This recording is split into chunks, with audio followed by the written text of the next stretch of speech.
Oi, gente, vocês já devem estar sabendo do PowerPoint do fracasso do Guedes, que está circulando nas redes sociais e inclusive está no Trending Topics do Twitter, e eu vou falar sobre isso no vídeo de hoje. Inclusive eu tenho lido várias análises, e eu vou fazer uma síntese aqui no vídeo, que buscam compreender o fracasso dessa política, que meio que já era previsível.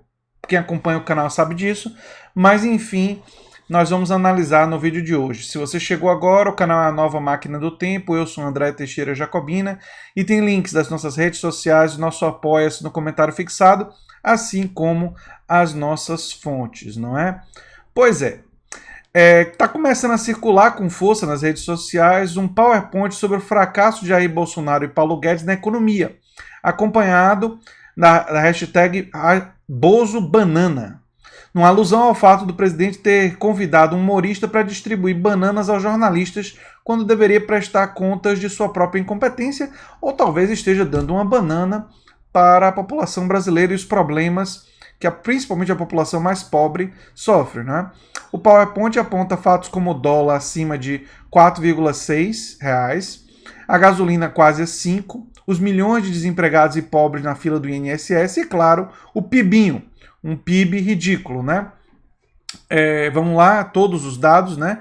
O dólar 4,61, gasolina quase R$ 5, 2 milhões na fila do INSS, a reforma que ele chamou de pé na cova, né, que é a reforma da Previdência que acaba com a aposentadoria dos mais pobres. A promessa era que acabar com a aposentadoria dos mais pobres e flexibilizar as regras trabalhistas, o que no fundo significa extinguir a maioria dos direitos do trabalhador, iriam dinamizar a economia brasileira. Sacrifícios gigantescos foram feitos em cima dos aposentados, do presente e principalmente do futuro, né?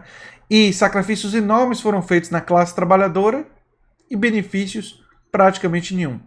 Ele brinca chamando a carteira da escravidão, o Bolsa Família esmagada, que está se referindo ao fato de que aconteceram cortes no Bolsa Família, né? E não está acompanhando mais a inflação. O PIBinho de apenas 1,1%, que a promessa era muito maior, né? 12 milhões de desempregados, e sem falar no trabalho informal, e o Brasil vivendo um processo veloz de desindustrialização. E agora, gente, eu quero parar para analisar que algumas pessoas vão dizer: ah, mas André, o governo Bolsonaro só tem pouco mais de um ano. Não se pode colocar nas costas do Bolsonaro todos esses problemas. Bem, isso é uma verdade parcial. Aliás, como muitas das verdades que se dizem nos tempos de hoje. Por quê? Porque Bolsonaro votou a favor da reforma trabalhista do governo Temer. Ele votou a favor do teto de gasto do governo Temer. Então, a política de austeridade e a política de destruir os direitos do trabalhador remonta ao governo Temer, que Bolsonaro apoiou essas reformas, e essas reformas não trouxeram os benefícios que eles disseram que iriam trazer. Não é? A agenda liberal não deu certo. Não deu certo. E não deu certo por um motivo muito simples. Um país como o Brasil, em processo de desindustrialização, ele precisa mais do que nunca de uma explosão de consumo. No entanto, se você for para o shopping center mais próximo, se você for para o mercado mais próximo, tudo que você vai ver são lojas fechando, são shoppings vazios e as pessoas comprando pouco. Por que as pessoas não estão gastando dinheiro? As pessoas não estão gastando dinheiro porque não tem. Porque o processo de endividamento da população e de endividamento empresarial é gigantesco. Nós temos 63 a 64 milhões de pessoas endividadas no SPC, Serasa. Eu, outro dia, estava andando por aqui e conversei com o pessoal da farmácia e perguntei: quem de vocês está endividado? Trabalhadores, pessoas que estão na farmácia. Pessoas que trabalham em farmácia. Todos estavam endividados. Não tinha uma pessoa trabalhando na farmácia que não tivesse endividada. Nós temos que criar mecanismos. Por isso que muita gente ironizou o programa de Ciro, do SPC Ciro e todas essas coisas, mas assim, é óbvio, nós não estamos tratando nem de uma coisa muito complexa. Espera que eu vou ligar o ar-condicionado. Não é muito complexo de entender, é absolutamente necessário criar uma política para reduzir o endividamento das pessoas. Não significa o Estado ir lá e quitar as dívidas, mas criar mecanismos de reduzir a escravidão financeira que as pessoas estão vivendo. Realmente me incomoda muito um cara como Joe Biden estar com grandes chances agora, principalmente pelo mapa que eu analisei recentemente. Eu ainda torço fortemente por Bernie Sanders, mas um cara vinculado às empresas de cartão de crédito. É o sintoma de um mundo doente, não é? De um mundo em processo de autodestruição.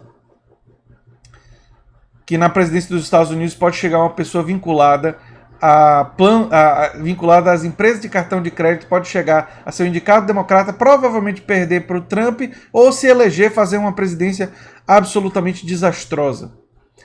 Enfim, nós estamos diante de um cenário no Brasil que remonta, se nós quisermos ser até mais duros com o PT, ele remonta em parte até uma parte do governo Dilma, porque se vocês lembrarem, o governo Dilma colocou Joaquim Levy e fez um certo ajuste ali, já caminhando um pouco na austeridade. Claro que nem de longe com a agressividade do governo Temer, né? Quando o governo Temer entra, o ajuste de austeridade foi gigantesco. E o que o Bolsonaro está fazendo é apenas aprofundar. Uma política de austeridade em um país que passa por um processo de desindustrialização é um tipo de política que e com a diminuição do investimento público e com a prioridade para o pagamento da dívida pública interna e externa, tudo que isso produz é a queda dos investimentos, diminuição do consumo e arrebentar a indústria e o comércio. E é o que está acontecendo. Está sendo aprofundado pelo governo Bolsonaro. É importante entender, gente, que para reagir a isso, nós precisaríamos de uma reforma tributária progressiva para mudar a estrutura dos impostos e diminuir os impostos sobre o consumo e sobre produção e colocar os impostos aonde? Progressivamente na renda, no patrimônio e nos lucros empresariais, seja em formato de dividendos, seja os lucros empresariais em geral. Essa seria uma forma de você tributar onde tem mais dinheiro e você desonerar o consumo e desonerar a produção. Para quê? Para incentivar.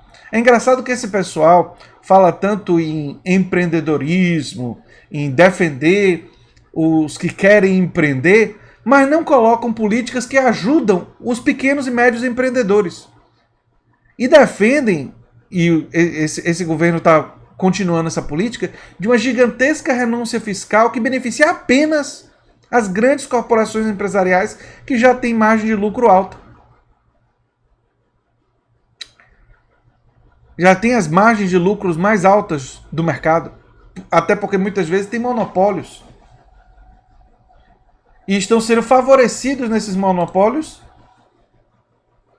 por um Estado, entre aspas, dito liberal, mas que na verdade é basicamente corporativo, né? Que age em nome dos interesses das corporações e usa o liberalismo e a ideologia liberal apenas naquilo que a ideologia liberal ajuda os interesses dos banqueiros e das grandes corporações empresariais.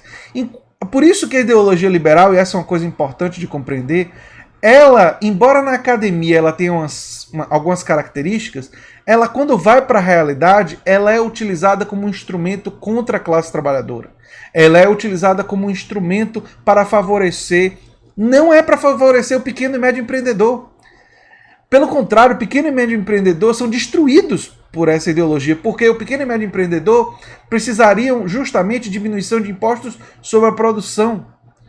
E para que essa diminuição acontecesse e o Estado mantivesse a viabilidade de investimento para poder ter uma economia pujante, ele teria que taxar lucros e dividendos, teria que taxar renda, patrimônio e tudo mais.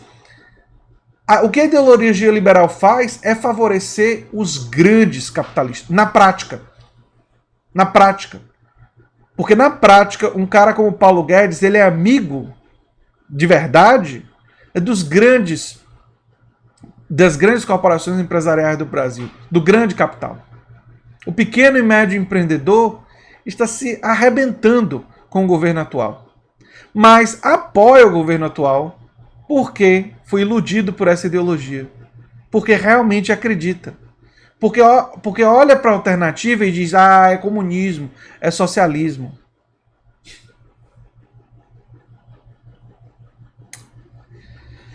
Complicado, viu, gente? Complicado. Porque quando você olha para o resto do mundo e você olha os países que ampliaram consumo, eles tiveram sim políticas de liberdade econômica. Mas a liberdade econômica aconteceu aonde? Aconteceu na diminuição dos impostos sobre o consumo. Não aconteceu nesses países, especialmente dos estados de bem-estar social, eles abriram mão de taxar o lucro das grandes corporações. Isso eles não fizeram. E eles mantiveram um Estado que investe muito em educação, em saúde, segurança. E esse investimento resultou em quê? Resultou em uma população altamente qualificada e aumento da competitividade no mercado internacional. Então, até do ponto de vista do capitalismo, essa ideologia aplicada na prática, e isso é importante entender, o liberalismo acadêmico ele é muito diferente do liberalismo político. O liberalismo acadêmico, por exemplo, fala em coisas como não dar subsídios para grandes corporações. E o Paulo Guedes, quando deu entrevista antes de ser eleito, falava disso, de não dar subsídios ao agronegócio e tudo mais, queria cortar. Ele estava reproduzindo a ideologia acadêmica. Chegou no governo, cortou subsídios ao agronegócio? Cortou a renúncia fiscal das grandes corporações? Cortou a ajuda estatal ao grande capital? Não. Não cortou nada. Não cortou nada disso. Pelo contrário. Quando fez uma política de tributação que prejudicava os interesses desses grandes agricultores e da galera do leite que apoiou Bolsonaro, Bolsonaro no dia seguinte foi lá e disse: não, a gente vai fazer um ajuste aqui, vai ficar tudo de boa para vocês. E fizeram. Por quê, gente? Um governo como o governo Bolsonaro, ele não responde aos interesses da população pobre. Ele não responde aos interesses da classe trabalhadora. Ele não responde aos professores. Ele não responde aos jornalistas. Ele não responde à academia científica, os cientistas e a academia de uma forma geral. Ele responde quase que exclusivamente aos interesses, não do empresariado, mas aos interesses das grandes corporações empresariais e dos executivos e o grande capital que está nas grandes empresas. Porque nem para fazer um capitalismo que desenvolva o nosso país, esse pessoal serve. Nem para isso ele serve. Quanto mais para fazer esse país se tornar um país que tem um estado de bem-estar social, isso aí nem está na agenda deles. Enfim, era isso que eu tinha para dizer sobre esse assunto. E se vocês encontrarem um artigo de um sociólogo, se eu não me engano é da USP, eu li esse artigo, mas eu não estou mais achando. Eu acho que ele foi publicado ou na Folha de São Paulo ou no Estadão. Eu gostaria que vocês colocassem um link nos comentários sobre esse fracasso do Guedes. É um artigo super recente, deve ter no máximo uma semana, e eu gostaria de reler até para ver se eu uso em um futuro vídeo. Enfim, gente, se você gosta do que eu faço, se inscreva, dê um like, compartilhe e quem sabe se torne apoiador do canal. Tchau, tchau.